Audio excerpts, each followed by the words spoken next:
মান আহাব্বাহা ফাকাদ আহাব্বানি, আমার ফাতেমাকে যে মহব্বত করবে সে আমি রসুলকে মহব্বত করব। নবীর পরিবারের নাম জানেন না? কিসের নবীর আশিক হইলেন মিয়া? নবীকে যেমন মহব্বত করতে হবে নবীর পরিবারকেও। আমান আবগাদাহা ফাকাদ আবগাদানি, আমার ফাতেমার সাথে যে দুশ্মনী রাখবে সে আমি রসুলের সাথে দুশ্মনী রাখবো।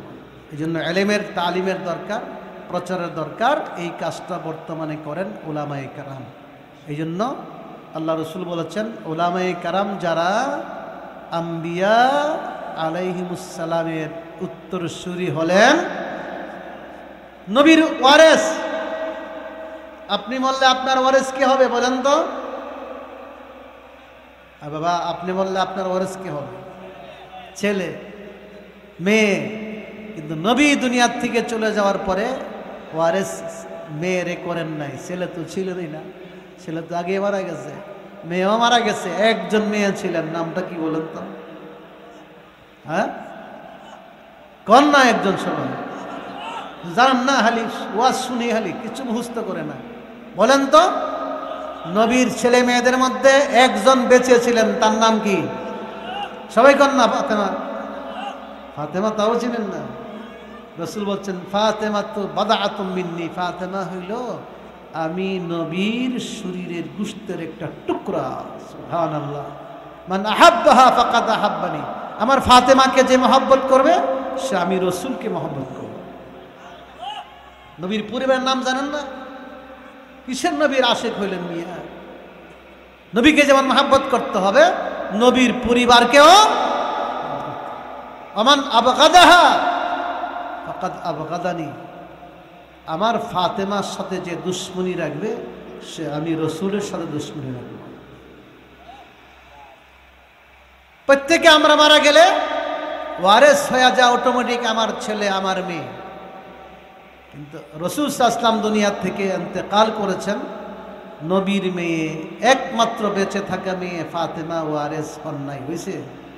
বলেন না হয়েছে? কেন হইলেন না?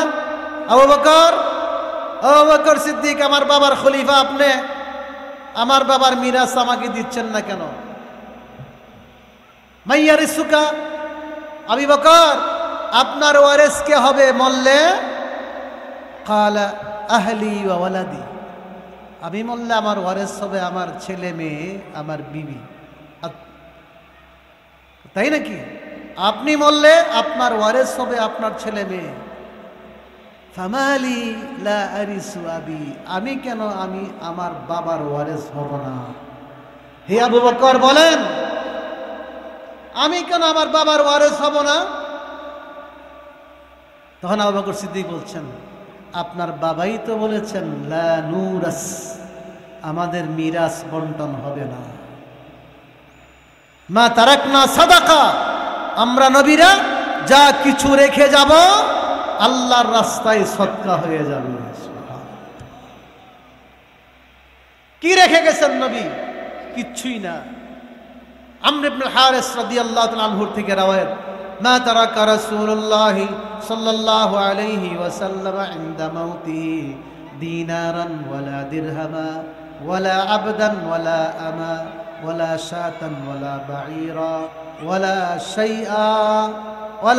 শাইআ ইল্লা বাগলাতাহুল বাইদা ওয়া সিলাহা ওয়া আরদান জাআলাহা সাদাকা। রাসূল সাল্লাল্লাহু আলাইহি ওয়াসাল্লামের ইন্তেকালের সময় কিছু রেখে যান নাই। একটা দিনার, একটা দিরহাম, একটা উট, একটা বকরি, একটা কিছুই রেখে যান নাই পরিবারের জন্য। 5টা দিরহাম, ও ফাতেমা আমি তো চলে যাচ্ছি দুনিয়ার থেকে, 5টা দিরহাম তোমাকে দিয়ে গেলাম, একটা ছাগলের বাচ্চা দিয়ে গেলাম না, কিছুই দেয়নি। রেখে গেছেন 3টা জিনিস, সাদা একটা খাচ্চর, অস্ত্র, একটা কিছু জমিন। বলেন নবী কি রেখে গেছেন? নবীর মিরাস একটা খাচ্চর, অস্ত্র এবং 3 নম্বরে কি? কিছু জমিন। কাকে দিয়ে গেছেন? কোনা জাআলাহা সাদাকা এই তিনটা বস্তুকে আল্লাহ রাস্তা সদকা করে গেছেন। সুবহানাল্লাহ।